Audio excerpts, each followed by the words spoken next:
네, 안녕하십니까. 네, 이번 린 스타트업을 위한 기업가 정신 강화 첫 번째 시간, 린 스타트업의 경영 변화에 대해서 글로벌 생태계 관점의 스타트업 정의를 먼저 알아보도록 하겠습니다.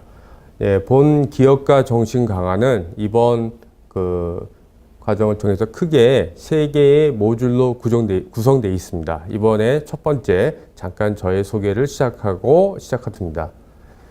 저는 지금 현재 이 온라인 기술 스타트업을 위한 교육 프로그램을 운영하고 있는 아카데미엑스의 부서장으로 있으면서 초기 단계에 투자를 하고 있는 시드 엑셀레이터의 활동을 4년째 하고 있습니다. 그래서 어떤 그런 경험을 통해서 여러분이 린 스타트업이라고 하는 어떤 개념적인 것을 벗어나서 실질적으로 어떤 부분들이 필요한지를 저의 경험을 토대로 같이 이야기 나누는 시간을 갖도록 하겠습니다. 자, 첫 번째, 과연 스타트업이란 무엇인가? 이 부분을 반드시 짚고 넘어가야 될 것 같습니다. 물론 여기 이 강의를 들으신 분들이 과연 내가 스타트업이 아닌지에 대해서 모르기 때문에 이걸 하는 게 아니라 이 스타트업이 가지고 있는 명확한 정의를 우리가 다시 한번 확인할 필요가 있습니다. 그래서 그걸 통해서 정말 내가 스타트업에 필요한 요건들을 가지고 있는지를 어떤 글로벌 생태계 관점에 나와 있는 여러 가지 자료라든지 그런 사례를 통해서 여러분이 가고 있는 방향들 한번 비교할 수 있는 그런 관점에서 이 장을 다루도록 하겠습니다. 자, 용어적 정의를 한번 간단하게 정의해 보면은 스타트업이라는 이 용어를 사전에 찾아보면 있을까요? 없습니다. 네. 왜냐하면 보시다시피 우리나라에서 만든 용어가 아니고요. 그 다음에 미국에서도 약 2007년도, 올해가 2017년이니까 10년도 채 안 되는 용어라는 얘기입니다. 그만큼 신조어이기 때문에 모르는 게 당연하다. 그 뜻이. 그렇지만 저희가 이 과정을 통해서 스타트업이 갖고 있는 이 용어적인 어떤 정의를 조금 살펴보고자 합니다. 특별히 스타트업은 스타트하고 업이라는 단어가 합성어가 된 걸로 볼 수 있습니다. 뭐 해석하면 간단하죠. 스타트하면서 뭔가 빨리 일어선다는 얘기고 반대로 스타트하면서 다운할 수 있다는 얘기도 있죠. 그래서 그 말이 어떤 미디어에서 쓰이기 시작하면서 지금은 여러 군데에서 보편적으로 쓰고 있는 용어로 되어 있습니다.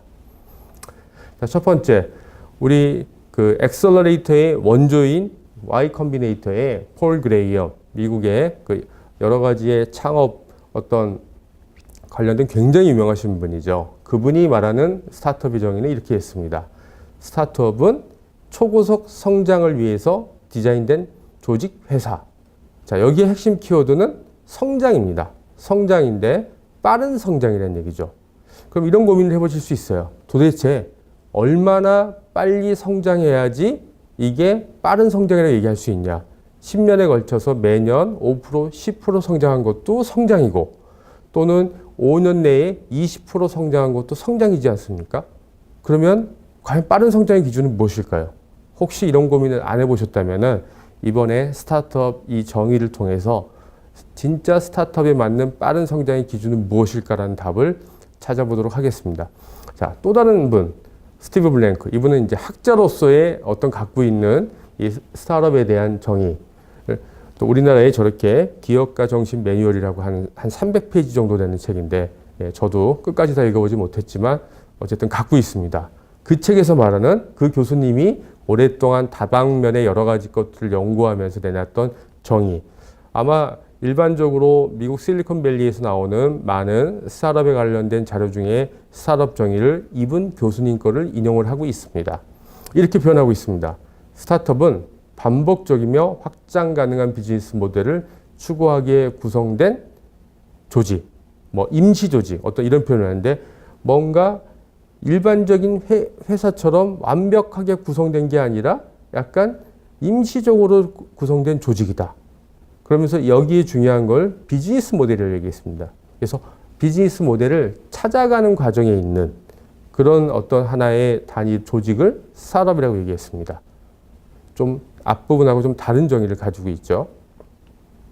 세 번째, 뭐 제가 잘 아는 우리 김주정 대표님이 하고 우리 한상철 우리 그 컨설턴트가 같이 지은 스타트업의 성공의 7가지 법칙. 여기에 많은 미국의 스타트업에 대한 그 어떤 배경들을 예시를 들어서 잘 그 정리한 책이라서 제가 소개를 하면은 여기에서 이 7가지의 법칙을 통해서 정의하는 게 스타트업은 강력한 문화, 혁신, 성장을 추구하는 기업이라고 했습니다. 굉장히 정의가 많은 것 같지만 굉장히 다 좋은 얘기잖아요. 자, 이런 좋은 얘기인데 이 3가지의 외에도 여러 가지 관점의 스타트업에 대한 정의는 쉽게 구글을 통해서 찾아볼 수 있습니다. 그렇지만 제가 갖고 있는 고민은 이러한 개념적 정의를 가지고 내가 스타트업이다 아니다를 판단하기가 어렵다는 사실이죠. 자, 너희 회사가 강력한 문화를 가지고 있습니까? 가지고 있다. 그럼 끝이잖아요. 그걸 안 가지고 있다. 그 기준이 뭘까? 사실 이런 고민들을 한번 해보려고 하다 보니까 여기서 말한 정의 외에 좀 더 다른 자료를 제가 찾아보게 됐습니다. 그래서 그 자료를 찾아보면서 이제 스타트업에 대한 본질에 대한 질문을 한번 이렇게 먼저 드려보고 싶습니다. 그 자료를 보기 전에. 자, 스타트업이란 말은 미국에서 2007년도에 온 신조어라고 하면은 우리나라에서 상대적으로 대비되는 단어는 창업이라는 말이 있습니다. 창업 많이 듣죠. 예. 그래서 창업과 그러면 스타트업은 하나는 한국말, 하나는 미국에서 건너온 신조어.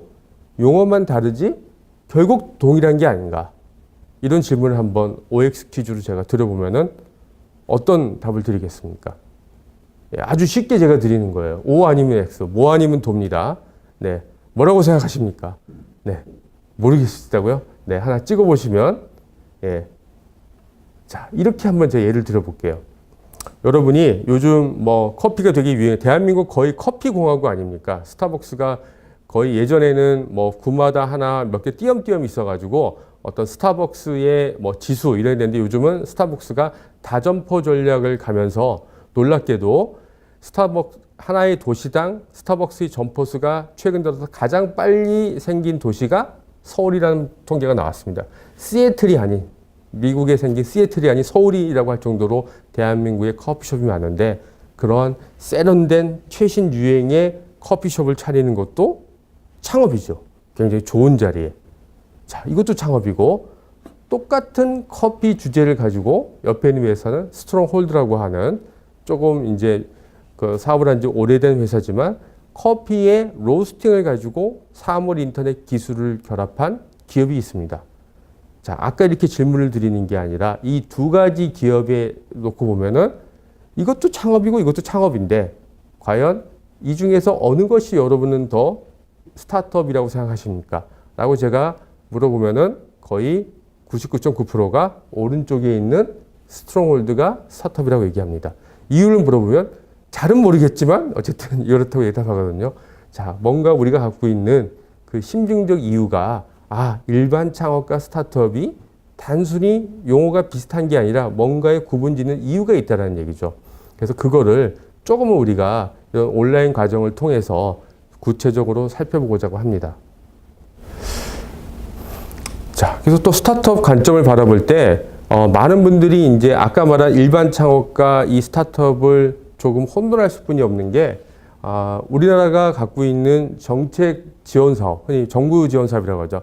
정부 지원에서 가지고 있는 스타트업이 곧 어떤 우리가 앞에서 말한 스티브 블랭크나 폴 그램이 한 거랑 같다라는 약간의 오해가 있기 때문에 이 부분도 한번 짚어봅니다. 제가 이 자료를 올 초에 나와 있는 사업 공고문을 창업 내세우는 걸 받고 했는데 자, 우리나라의 어떤 스타트업의 기준은 첫 번째 연도가 굉장히 중요합니다. 내가 아무리 뭐 사업을 하다가 중간에 새로운 아이디어가 뭐 장사를 하다가 뭐 기술 기반의 새로운 걸 하려고 했는데 그게 7년이 넘었다. 7년하고 한 2개월이 넘었다. 그러면 여러분은 국가에서 볼 때는 스타트업이 아닙니다. 참 재밌죠. 일단 7년 미만은 안 된다. 그리고 또 이 분야가 있습니다. 최근에 4차 산업혁명 하다 보니까 자, 한국이 가야 될 스타트업 분야를 이렇게 쫙 뭐 9개, 19개 분야로 해서 친절하게도 디테일하게 분야를 선정해서 또 우리가 스타트업을 나눕니다. 자, 이게 뭐 정책 관점에서는 충분히 이럴 수뿐이 없는데 이게 전부라고 생각하는 게 우리가 문제인 거죠. 그래서 이 우리나라가 보는 이 스타트업의 관점이 있다고 하면은 이제 아까 말한 그 일반 커피숍과 일반 그 스트롱홀드라고 하는 뭔가의 커피의 로스팅의 사물 인터넷을 결합한 그 기업 간의 차이를 낮추는 정의는 아쉽게도 우리 한국에 있는 자료는 전혀 찾을 수 없어서 다른 나라에서는 과연 어떤 식으로 스타트업을 정의하고 있는지를 살펴봄으로써 아까 말했던 그 정의에 부합한 나의 스타트업의 조건을 좀 찾아보고자 합니다. 그래서 두 번째 파트에서는 글로벌 시각에서 바라본 스타트업의 정의, 그래서 다른 나라에서 생각하고 있는 그 스타트업 이코시스템 자료들을 통해서 한번 살펴보도록 하겠습니다. 가장 이제 스타트업의 이코시스템을 얘기할 때 워낙 자료가 많지는 않은데 이 분야도 미국도 이제 10년 된 거면 다른 나라는 더 얼마 안 된 거 아닙니까?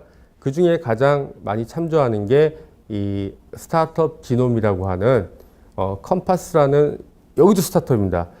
매년 하반기나 연초에 전 한 50개국의 나라에 대한 이코시스템 랭킹을 발표합니다.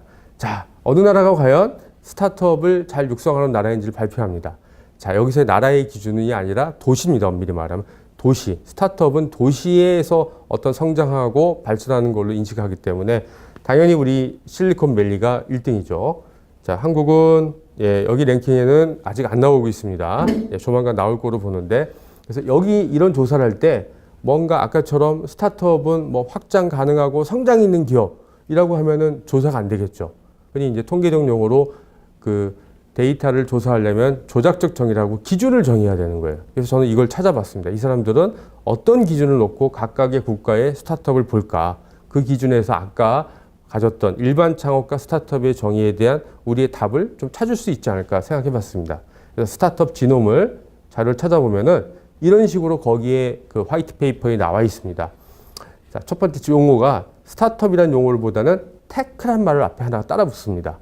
아, 스타트업에는 테크, 이 수식어가 굉장히 중요한 거죠. 뭔가의 기술 기반이 있지 않고는 스타트업이 아니라는 얘기도 마찬가지이지 않습니까? 그래서 이렇게 기본적인 정의에 아까 말한 스티브 블랭크 비즈니스 모델이라는 걸 가지고 따르지만 이렇게 영어로 친절하게 되어 있는데 제가 동시 통역이 아닌 짧게 보면은 쉬운 얘기만 보시면 돼요. 자, 일단 웹, 모바일, 또 다른 소프트웨어, 이커머스를 포함해서는 테크 스타트업에 포함한다. 이거는 다 우리가 이해할 수 있어요. 그리고 최근에 나와 있는 이게 작년에 없었던 내용인데 흔히 사물 인터넷을 Small Web Connected Device라고 해서 뭔가에 커넥티드 된 디바이스 된 것도 다 스타트업을 한다 라고 정리하면서 맨 마지막에 단순한 하드웨어, 바이오텍, 나노텍, 클린텍은 제외한다 그랬어요. 물론 밑에 이게 이견이 있겠지만 단순한 하드웨어를 제외한다는 거, 뭔가 커넥티드 되지 않는 제조는 스타트업이 아니라는 얘기입니다. 이 관점에서 봤을 때는 그게 여기가 갖고 있는 하나의 스타트업의 정의일 것 같고요. 또 다른 자료로 그 오스트레일리아, 호주에서도 굉장히 그 워낙 인구는 크고 제가 호주를 한 2번을 가봤는데 기업은 적기 때문에 나름대로의 그 적은 수의 기업을 혁신적으로 키우려고 고민을 많이 하고 있습니다. 그래서 호주에서 이러한 그 AUS라는 스타트업 리포트도 발행되고 있고 전 세계적으로 엔터프리너 어떤 기업가 정신 또 창업가 정신의 지수를 꾸준히 연구하는 나라가 퀸즐랜드 호주에 있습니다. 한 분이 계속 발표를 하고 있는데 거기에 나와 있는 스타트업의 기준하면 이런 결과를 조금 더 구체화하고 있습니다. 첫 번째, 포텐셜한 하이그로스. 자, 빠른 성장의 가능성을 보여줘야 된다. 두 번째, 디스럽티브 이노베이션. 파괴적인 혁신을 보여줘야 된다. 자, 이 두 가지로 아까의 정의보다는 좀 더 구체적으로 얘기를 했습니다. 그래서 자세히 살펴보면은 내가 빠른 성장을 했다는 걸 입증할 수 있는 하나의 키워드로 외부 투자의 실적 유무를 봅니다.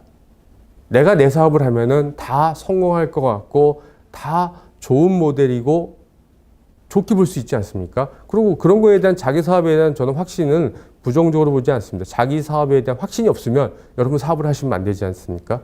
근데 자기가 아무리 좋게 보는 것보다는 자기의 어떤 이 한 발자국 떨어져 객관적으로 바라볼 수 있는 게 투자자입니다. 투자자가 이 회사에 뭔가에 돈을 넣는 행위는 엄청난 행위입니다. 이거 적선도 아니라 어쩌면 이 초기 기업에 투자한다는 거는 돈을 날리는 행위거든요. 이게 회수를 목적으로 하는 것보다는 투자라는 건 리스크가 큰 건데 그 가능성을 봤다라는 게 성장성이 있다라는 것을 입증하는 하나의 지표라는 거고 디스럽티브 이노베이션을 할 때는 인터넷과 연결된 뭔가 인터넷이라는 것 자체가 한국 그다음에 글로벌 할 수 있는 유일한 어떤 디스럽티브 기술 중에 하나이기 때문에 그거와 연결돼야 된다는 것을 강조를 하고 있습니다. 자, 그럼 아까에서 말한 그 스티브 블랭크나 폴 그램에 의한 것보다는 조금은 구체적인 것들을 좁히고 있죠. 하나의 더 잘 보면은 PwC라고 하는 유명한 컨설팅 회사에서도 똑같은 오스트레일리아에 대해서 연도는 다르지만 그 스타트업 이코노미, 스타트업이 이끄는 경제라는 하나의 오스트레일리아 국가 단위의 보고서를 낸 적이 있습니다. 거기도 역시 용어에 테크 스타트업이라는 용어를 씁니다. 그래서 테크놀로지가 결국에는 뭔가 수반되는 게 필요하다. 그 이유는 아까 말한 비즈니스 스케일 래피들리, 비즈니스가 빨리빨리 성장하려면은 뭔가의 테크가 필요하다는 겁니다. 그러면서 여기에 몇 가지 예를 들면서 여기 노동력이 높은 기업은 스타트업이 아니라고 그랬습니다. 자, 간단히 생각하잖아요. 제가 여기서 만약에 온라인 강의가 아닌 오프라인 강의라면은 여기 있는 사람만 듣고 만약에 부산 가서 하려면 부산을 제가 또 가야 돼요. 이거는 스케일업이 아니라는 얘기예요. 근데 지금처럼 온라인으로 강의해서 저희 사이트에 올리면은 똑같은 시간 내에 서울, 부산, 전국에서 동시에 들을 수 있잖아요. 그럼 이거는 굉장히 스케일업이 빨리 되는 겁니다.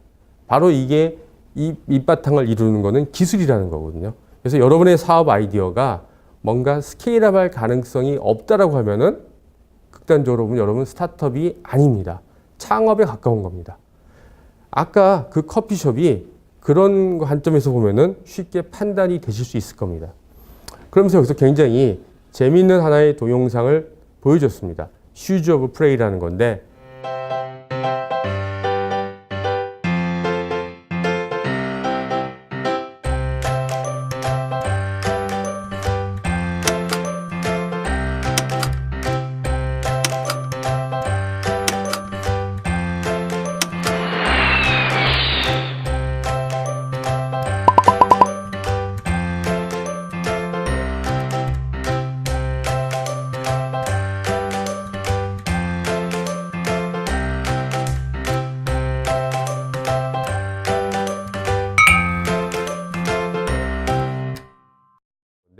자, 저 제품은 온라인으로 일종의 내가 원하는 맞춤형 구두 디자인을 주문하면은 배달해주는 서비스입니다.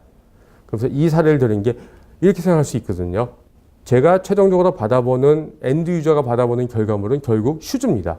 그럼 슈즈를 만드는 것 자체는 어떻게 보면 단순 제조지 않습니까? 근데 그 방식을 어떻게 풀어갔다? 제가 직접 매장에 가서 발 사이즈를 재고하는 게 아니라 온라인상에서 인터넷 기반의 온라인에 선택을 해서 색깔과 사이즈를 정하면은 그게 배달되는 결국 중간 과정에 이 프로덕트를 생산하는 과정에 기술이 들어가면은 최종적인 프로덕트가 일반적인 우리의 단순한 하드웨어일지라도 이거는 스타트업으로 본다는 겁니다. 그러니까 결국 그 서비스 최종적인 프로덕트는 동일하지만 그거를 구현하는 서비스의 방식, 제작 방식, 어떤 전달 방식 이 부분에서의 가지고 있는 기술의 혁신성이 스타트업을 좌우한다는 겁니다. 그래서 노동력이 의존도가 높은 기업들은 다 뺐습니다. 단순한 교육 서비스 스타트업이 될 수가 없겠죠. 그거를 무크로 하면 다른 겁니다. 그다음 어떤 여기 다시 보면 뭐 노동력이 많은 뭐 배달 서비스, 노동력에 의한 서비스 그런 것들은 스타트업이 될 수가 없습니다. 자, 이런 걸 보면은 우리가 스타트업의 속성을 하나 더 파악할 수가 있는 거죠. 자, 그래서 이거 외에도 여러 가지 보고서가 있지만 그런 것들을 제가 다 찾아보진 않았지만 몇 가지의 해외에서 바라보고 있는 스타트업의 정의를 가지고 한번 스타트업이라고 하면은 이런 조건이 돼야 되지 않을까라는 조심스러운 견해를 합니다. 가장 중요한 거는 사업 영역 자체가 이게 뭐 아까 말한 대로 뭐 우리나라에서 정한 4차 산업에 뭐 자율주행 자동차가 돼야 된다, 신재생 에너지가 돼야 된다, 어떤 특정한 무엇이라고 정의하기 이전에 그 영역은 우리나라에선 자율주행 자동차라고 부르지만 다른 나라에선 산업 카테고리가 다를 수도 있지 않습니까? 그 카테고리가 중요한 게 아니라 이게 인터넷 또는 요즘 스마트폰이 있으니까 모바일을 기반으로 스케일업 할 수 있는 영역이냐, 사업의 속성에 스케일업 할 수 있는 테크놀로지가 있느냐가 제일 중요한 것 같고요. 특별히 그 영역이 최근에 그 갖고 있는 테크놀로지 영역 중에서 맥켄지가 분류하고 있는 12가지 테크놀로지가 있는데 그 영역하고의 뭔가의 가능성이 있어서 이노베이션 할 수 있는 영역이 있냐라는 게 저는 가장 미니멈 리카이언트라고 봅니다. 좀 다른 해석이죠. 여기에 어느 나라를 봐도 딱 한 군데를 빼고는 연도에 대한 얘기가 없습니다. 당신의 스타트업은 7년 미만이라는 얘기가 하나도 없습니다. 뭐 그 얘기를 다시 생각해 보면 20년 동안 단순 제조업을 하다가 내부의 어떤 혁신을 위해서 새로운 기술을 발견해서 그 순간에 이러한 인터넷 모바일이라는 서비스를 하는 순간 그 기업은 스타트업이라고 부를 수 있다는 겁니다. 그게 이게 갖고 있는 커다란 의미인 거고요. 자, 옵셔널한 거는 결국 빠른 성장을 해야 되는데 성장하나 안 하나는 결국 가장 명확한 지표 중에 하나는 외부 투자 실적이다. 그래서 금액도 이 중에 AUS라는 보고에서는 10,000불을 기준으로 했습니다. 근데 저는 이 10,000불이 나름대로 상징성이 있다고 봐요. 이게 투자를 할 때 100만 원 투자할 때랑 내가 어디 10,000불이 우리나라 한 1,100만 원이잖아요. 1,000만 원 정도 투자할 때랑 고민과 그 기업을 살펴보는 강도가 완전히 다르더라고요. 자, 우리가 통상적으로 1,000만 원이 굉장히 돈이 많아가지고 만수르처럼 아무렇게나 줄 수도 있지만 엔젤 단위에서의 1,000만 원이라는 거는 결코 작은 액수가 아닙니다. 그래서 그런 거를 고민을 이겨내고도 이 기업을 선택할 수 있을 정도라는 얘기는 뭔가의 1차적인 검증, 이노베이티브한 비즈니스 모델이 검증이 됐다는 거고요. 그럼 뭐 이 두 가지를 보고 할 수도 있고요. 또 하나의 조건이 이제 어떤 스케일업의 매출 규모인데 한 60억, 뭐 60억에서 50억 정도까지를 뭐 스타트업으로 보는 게 여기에 또 다른 견해가 있는데 이런 부분은 굉장히 좀 크게 좀 다를 수 있을 것 같습니다. 자, 이 리퀘어먼트. 여러분 사업이 스케일업 할 수 있냐 아니냐는 여러분이 가지고 있는 사업을 해결하는 그 방식의 어떤 인터넷하고 관련된 그런 부분이 반드시 테크놀로지가 있어야 된다는 겁니다. 여기서 말씀드린 여러 가지 사례들은 뭐 이런 자료를 통해서 또 한번 볼 수 있는데 특히 아까 말했던 실질적으로 그 일반 창업과 스타트업을 생각하는 거에 대해서 작년에 한 서울에 있는 300개 기업을 가지고 조사해서 물어봤습니다. 당신의 하는 사업은 일반 창업과 같습니까? 다릅니까? 라고 스타트업한테 물어봤어요. 이 스타트업을 선정하는 기준은 아까처럼 뭐 업종을 따지지 않고 일반적인 스타트업이 하는 입주기간 대상으로 물어봤어요. 흔히 말하는 통상적인 스타트업. 놀랍게도 96%가 나는 일반 창업이 아니라는 거예요. 엄청난 데이터입니다. 96%면은 엄청나지 않습니까? 예? 우리 대통령이 되는데도 96%가 아니라 50%도 안 됐잖아요. 96%는 통계적으로 엄청난 겁니다. 다들 스타트업은 창업하고 뭔가 다르다. 그래서 조금 객관식으로 물어봤던 그 뭐가 다르냐? 저희가 세 가지의 아까 그런 유명한 사람들이 얘기한 기준을 가지고 있는데 성장성, 사업 영역, 어떤 비즈니스 모델 얘기했는데 역시 스타트업 하면 뭐니 해도 패스트 그로우다. 빨리 성장하는. 저는 이게 우리나라 사람들 성격하고 맞는 것 같아요. 빨리 해서 빨리 성장하는. 이 문화가 우리 스타트업에 좀 맞지 않을까. 당연히 그 성장을 하기 위한 영역도 사업 영역이 모바일 인터넷이라는 딱 이 두 가지, 세 가지가 유의미하게 나타났는데 뭔가 이 결과만 보더라도 일반 창업과 스타트업은 굉장히 다르다. 그게 뭐 구체적으로 그렇게 다른지는 저도 계속적으로 살펴봐야 되면 다르다는 걸 보여드렸고요. 스타트업이 실질적으로 하고 있는 사업 영역도 비록 300개 샘플이지만 보면은 역시 모바일 인터넷에 사물 인터넷 많이 집중된 이유는 아까 말한 스케일업 할 수 있는 영역이고 빠른 성장이 가능한 영역이기 때문에 여기 집중되어 있다는 겁니다. 뭐 남자 여자를 구분해서도 동일한 거죠. 자, 근데 모바일 인터넷이 집중된 거는 역시 전 세계적으로도 비슷한 트렌드이기도 합니다. 자, 이런 부분들이 아까 말한 그 글로벌 에코시스템에서 바라본 스타트업 조건하고 그 가설과 그게 틀리지 않다는 걸 보여드립니다. 그래서 스타트업의 창업 아이템 자체가 스케일업을 해서 빠른 성장을 할 수 있는 걸 선택하는 것도 매우 중요하다는 걸 보여주는 어떤 직접적인 데이터입니다.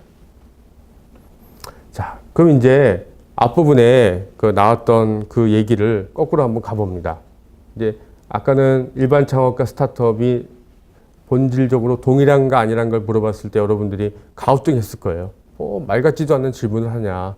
당연히 뭐 그런 거 아니야 그랬는데 이제는 조금 쉽게 대답할 수 있는 거죠. 아, 이 밑에 좀 답이 나와버렸네요. 네, 저의 실수인데. 딱 구분하는 키워드는 한쪽은 스케일업이 안 되는 거죠. 이걸 부산해내려면 다 그 팀이 가가지고 다 사이즈 재고 사람이 다 움직여야 되는 거예요. 사람이 없으면 안 들어가요. 근데 이쪽은 어떻게 돼요? 이분은 커피 로스팅 융합 제품이라는 거는 커피라는 게 저도 커피를 좋아하지만 굉장히 그 다루기 어려운 한마디로 성질이 두려운 프로덕트예요. 오늘처럼 습도가 많거나 또는 날씨의 변화나 커피의 종류 이 세 가지 변수에 따라 가지고 커피 로스팅의 결과가 다 다르다는 얘기예요. 똑같은 커피를 똑같은 온도에 했는데 습도가 많은 날과 습도가 많은 날이 다르다는 얘기예요. 굉장히 어렵죠. 그래서 정말 커피 로스팅을 할 줄 아냐 안 아냐가 이 커피 그 세계에서는 중요한 이슈인데 그거를 일종의 사물 인터넷 기술 가지고 표준한 겁니다. 그래서 어느 정도 커피를 잘 모르는 사람들도 커피의 원두의 성격을 딱 보고 온도, 습도 그런 걸 맞추면은 최상의 로스팅이 나오는 제품을 만들었기 때문에 이분은 커피숍을 대상으로 기계만 팔면 되는 거예요. 이렇게 노동력이 한 게 아니야. 그리고 글로벌로 가기도 편하지 않습니까? 커피는 글로벌로 다 선호하는 프로덕트이고 이런 인테리어는 어때요? 미국 취향, 일본 취향 다 다르지 않습니까? 자, 이런 부분들이 우리가 스타트업의 아이템을 선정할 때 고민해야 된다는 겁니다. 특히 우리나라처럼 땅덩이가 좁은 데에서 뭔가 로컬적인 기반으로 할 수 있는 아이디어는 초기에는 어느 정도 성공할지 모르지만 그 다음에 글로벌적으로 갈 때 스케일업이 안 되는 여러 가지 고민거리가 있기 때문에 결국 이런 보편적인 주제에 보편적인 혁신적인 기술을 결합한 아이디어가 결국은 스케일업 할 수 있다라는 걸 보여주는 게 이 그 두 가지의 어떤 극명한 사례입니다. 물론 뭐 우리나라는 OECD 국가 중에서 자영업 비중이 아마 가장 높은 탑 안에 들어있는 나라이기 때문에 약간 이 창업이라는 게 자영업 입장에서는 크게 구분이 안 되지만 이제 요즘 뭐 4차 산업혁명 얘기하고 뭔가 글로벌이라는 이슈를 얘기할 때는 조금은 우리가 단순히 스타트업과 일반 창업이라는 용어를 구분하는 것 이외에 스타트업이 가지고 있는 본질적인 의미에서 나오고 있는 여러 가지 의미들을 우리가 알고 그 용어를 쓰는 거는 조금 다르지 않을까 해서 첫 시간이지만 이 부분을 저희가 한번 다뤄봤습니다. 그래서 스타트업을 할 때 가장 아까 말했던 스케일업이라는 얘기를 좀 더 설명해 보겠습니다. 자, 스타트업 얘기하면서 스케일업이라는 얘기도 나오는데 스케일업이란 정의도 결국 뭔가 스케일을 키우다는 얘기입니다. 한마디로 뭔가 스케일을 키우다는 얘기인데 에코시스템 관점에서 보면 스타트업은 스타트에서 시작하면 쭉쭉 성장해서 최종적으로 뭔가 뭐 시리즈 A, B, C를 꺼내서 자기의 그 목표치를 완수한 시점이 스케일업입니다. 그래서 스타트업을 하면은 최종적인 목표가 스케일업까지 가는 게 최종적인 사업의 목적이라고 보시면 돼요.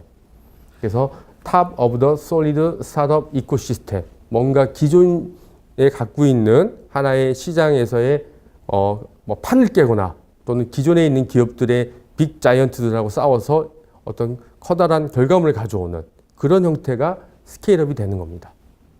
뭐 가장 극단적인 예를 들면은 MP3 플레이어 시장에 한국에 20여 개, 30여 개 기업이 있었는데 애플이 새로운 비즈니스 모델을 가지고 나와서 지금 그 서비스가 지난 지 꽤 오랜 시간이 됐는데 현재 스케일업의 결과는 애플은 살아남아서 전 세계 독점, 한국의 20, 30개 기업들은 전멸.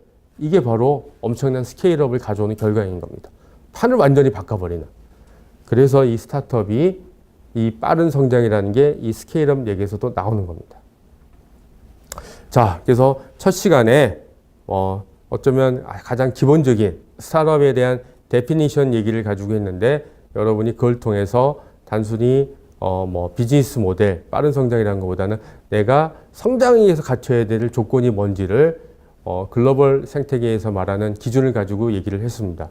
그래서 저는 스타트업을 얘기할 때 저의 기준을 볼 때는 테크 스타트업이라는 표현이 엄밀히 맞다고 봅니다.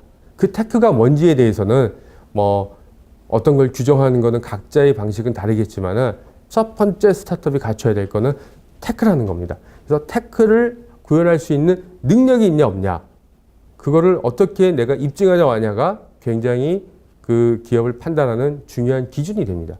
그런 얘기는 2강과 3강을 통해서 과연 투자자 입장에서 이 기업이 테크 기업이 아니다를 무엇으로 판단할 것인가, 테크라는 게 눈에 보이지 않지 않습니까?